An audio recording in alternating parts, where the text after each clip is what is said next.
Shalom, shalom, shalom, soyez les bienvenus à notre rendez-vous de 10 minutes dans la présence de notre Dieu. Alléluia. Voilà, ce matin, que la grâce et la faveur de Dieu soient avec vous, que Dieu vous fortifie davantage, que Dieu vous conduit davantage dans sa présence au nom puissant de Jésus-Christ de Nazareth. Donc, comme je le disais, soyez encore les bienvenus dans notre séance de 10 minutes dans la présence de l'Éternel. Ce matin, nous allons méditer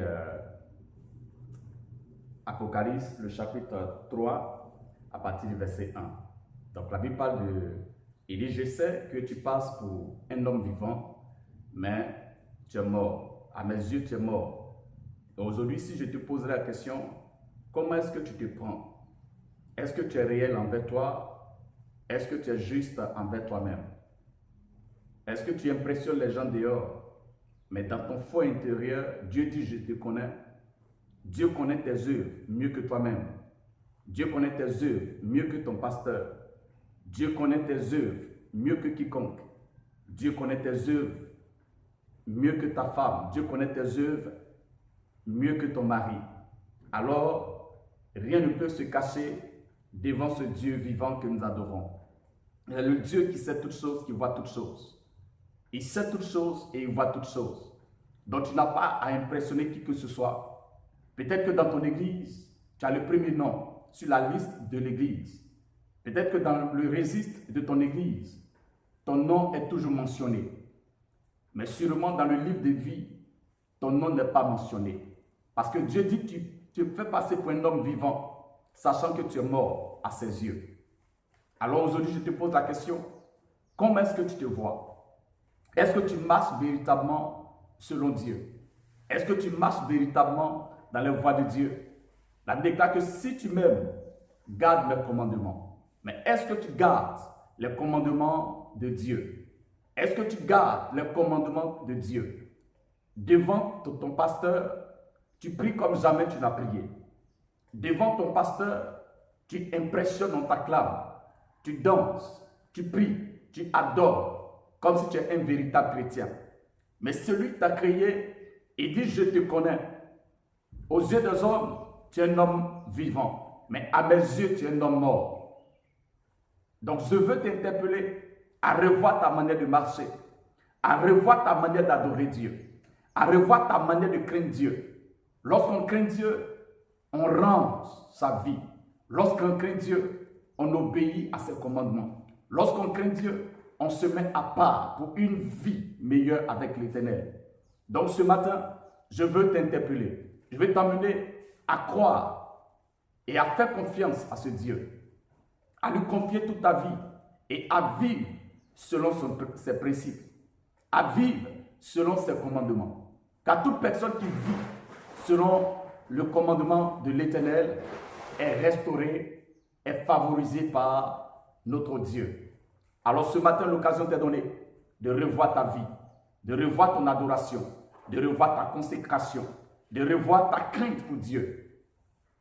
Est-ce que tu donnes gloire et honneur à ton Dieu? Ou tu cherches simplement à impressionner la congrégation? Ce n'est pas la congrégation qui va te conduire au ciel. Le pasteur également ne peut pas te donner un billet pour aller au ciel. Et ça, c'est ma plus grande joie.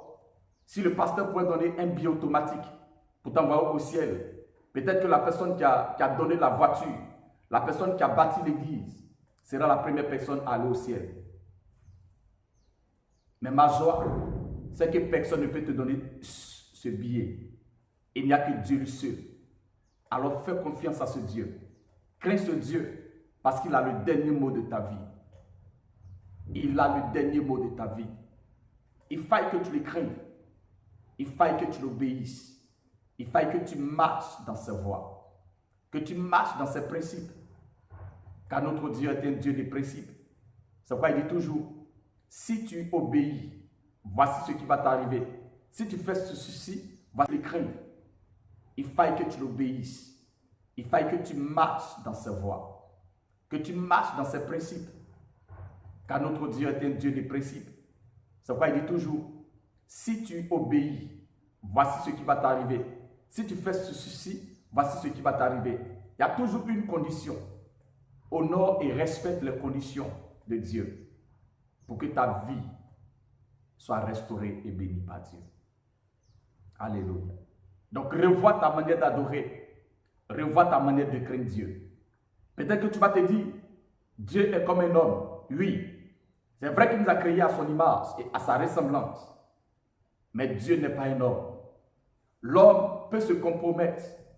Tu peux séduire l'homme par ton argent. Tu peux séduire l'homme par tes offrandes. Tu peux séduire l'homme par ta dîme. Mais Dieu, la Bible déclare qu'il est celui qui a l'or et l'argent entre ses mains. Donc si ta vie est conforme à la voix de Dieu, l'argent que tu cherches, Dieu t'en donnera. Au-delà même de tes attentes, au-delà de ta compréhension. C'est lui qui gère l'argent. Donc ne cherche pas l'argent sans Dieu. Obéis simplement à ses principes et tu verras Dieu te bénir. Obéis simplement à sa loi et tu verras Dieu rentrer en action dans ta vie. Tu le verras rentrer en action dans ta vie. N'impressionne qui que ce soit, mais cherche à impressionner Dieu par ta vie de consécration, par ta vie d'obéissance, par ta crainte pour Dieu. Impressionne Dieu. La Bible déclare un exemple palpable. Un homme qui balayait chaque fois le temple, qui avait un souci. Il n'a pas dit, non, comme je suis bossu, comme j'ai cet handicap, je ne vais pas balayer le temple. Nous sommes plusieurs qui venons à l'église. Est-ce que c'est mon seul qui doit balayer le temple? Mais elle a continué à balayer. Et un jour, Jésus est arrivé et Jésus l'a guéri. Elle a impressionné Dieu par sa manière de vivre, par sa manière de travailler pour Dieu. Travaille pour Dieu de tout ton cœur. Que tout ce que tu fasses, tu le fasses pour Dieu. Même si c'est pour un homme, mais fais-le comme le faisant pour Dieu. C'est alors que Dieu pourra t'exaucer. Donc ta manière de donner pour impressionner n'impressionne pas Dieu. Tu peux impressionner les hommes, mais sans toutefois impressionner Dieu. Donc cherche d'abord à impressionner Dieu. Cherche à impressionner Dieu. Alors là où tu es, là où tu as mal, mets ta main là où tu as mal. Et je déclare que tu es guéri au nom de Jésus-Christ de Nazareth. Au nom de Jésus-Christ de Nazareth. La paix qui te manquait, cette paix revient vers toi. La gloire qui t'avait échappé, je te communique cette gloire au nom de Jésus-Christ de Nazareth. La liberté qui t'avait manqué, j'appelle cette liberté dans ta vie maintenant au nom de Jésus-Christ. Quelle que soit l'oppression, je viens arrêter l'oppression ce matin par la puissance du Saint-Esprit. Commence à préparer ton témoignage. Ouvre-toi un cahier de témoignage parce que l'heure est propice. L'occasion est favorable pour que tu sois guéri. Le cancer que tu portes, le cancer est broyé par la main de l'Éternel. Le sang de Jésus te guérit. Son esprit te visite là où tu es. Son esprit te visite là où tu es. Et tu es libéré au nom de Jésus-Christ de Nazareth. Dieu seul a la capacité de défier la médecine. Alors, quel que soit le diagnostic de la médecine, je déclare selon Dieu que tu reçois la guérison, tu reçois la délivrance, tu reçois le miracle dont tu attendais. Au nom de Jésus de Nazareth, commence à préparer ton témoignage. Parce que ce temps ne passera pas. Tu rendras témoignage. Parce que Dieu a le dernier mot. Et il déclare ce dernier mot ce matin. Tu es guéri et tu es libéré. Tu es guéri et tu es libéré. Au nom de Jésus-Christ de Nazareth. Rendez-vous vendredi prochain à 10h. À 10h, sois connecté. Invite certaines personnes à se connecter pour expérimenter encore de grandes choses. Au nom de Jésus.